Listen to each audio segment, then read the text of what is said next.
জুলাই ঘোষণাপত্র এবং নির্বাচনী রোডম্যাপ নিয়ে আজ জাতির উদ্দেশ্যে বক্তব্য রাখবেন ডক্টর ইউনূস বিকেল ৫টায়। আসুন বিস্তারিত আমরা খবরে জানাচ্ছি।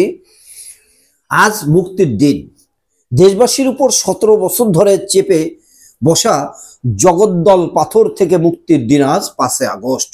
প্রধানমন্ত্রী থেকে ক্রমেই ফাস্টিস হয়ে ওঠা শেখ হাসিনা গত বছর এই দিনে ক্ষমতা ছেড়ে পালিয়ে যায় প্রতিবেশী দেশে। এটি বাংলাদেশের প্রথম কোনো সরকার প্রধানের পালাতে বাধ্য হওয়ার ঘটনা।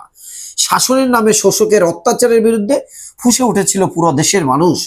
৩৬ দিনের গণ অভ্যুত্থানের প্রায় ১৫০০ প্রাণের বিনিময়ে আজকের এই দিনে এসেছিল বহু কাঙ্ক্ষিত মুক্তি। ফাস্টিস সরকার প্রধানের ক্ষমতার আধিপত্য এবং রাজনৈতিক দুর্গ ভেসে পড়ায় দেশের প্রতিটি রাস্তায় নেমে এসেছিল উল্লিখিত জনতা। বাংলাদেশ পেয়েছিল এক অন্যরকম প্রশান্তি। সরকারি চাকুরিতে কোনো সংস্কারের দাবিতে গত বছরের জুলাইয়ের প্রথম দিনে রাস্তায় নামেন বিশ্ববিদ্যালয়ের শিক্ষার্থীরা। কোটা না বেধা স্লোগান নিয়ে শুরু হয় আন্দোলনের থেমেছিল স্বৈরশাসকের ক্ষমতাচ্যুতির মধ্যে দিয়ে। গুটি কয় ছাত্রের এই আন্দোলন হাসিনার বুলেটের মুখে ধীরে ধীরে গণজোয়ারে রূপ নিয়েছিল। বুলেটের আঘাতে হাত পা হারিয়ে পঙ্গুত্ব বরণ করেছেন অনেকে। গুলিতে ঝাঁঝরা হয়ে গেছে দুই চোখের আলো।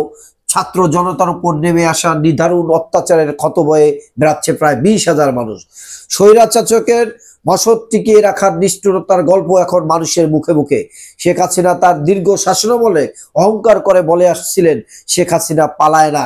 আন্দোলনের মাঝেও বেশ কয়েকবার এই ধমক করেছিলেন।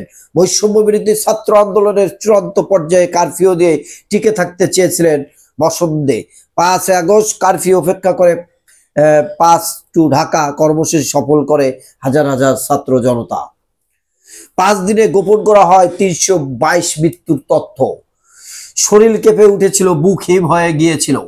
সেদিন আমিও ভয় পেয়েছিলাম। আন্দোলনের মোড় ঘুরিয়ে দেওয়া ছবি। ১৫ জুলাই ২০২৪ এই দিন থেকে কোটা বিরোধী আন্দোলন মোড় নেয় নতুন দিকে। সকাল থেকে ঢাকা বিশ্ববিদ্যালয়ে ছিল অনাকাঙ্ক্ষিত এই দুর্ঘটনার কাঙ্ক্ষিত মানুষজন। অজ্ঞাত লাশ শনাক্তের উদ্যোগ।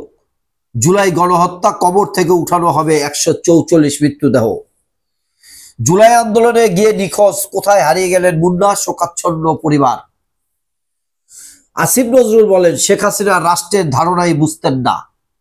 অনিয়মের অভিযোগ বাতিল বিনিময় প্ল্যাটফর্ম। বিমান বাহিনীকে নিয়ে সংবাদ ভিত্তিহীন আইএসপিআর। হ্যান্ডকাপ সহ পালানের লয় হত্যা মামলার আসামি। হার্টরিংয়ের দাম কমালো সরকার। বাংলাদেশিদের জন্য ভারতীয় ভিসার খরচ বাড়ল। উপদেষ্টা আসিফের বাবার গ্রেপ্তার দাবি। কুমিল্লায় ট্রিপল হত্যার শিকার পরিবারের সংবাদ সম্মেলন। দুদকের মামলায় সাবেক প্রধান বিচারপতি সহ ৮ জনের বিরুদ্ধে। আবারও স্থল মাইন বিস্ফোরণ, সীমান্তে নারীর পা বিচ্ছিন্ন। নদ নদীর পানি বাড়ছে, খুলে দেওয়া হলো তিস্তা ব্যারেজ।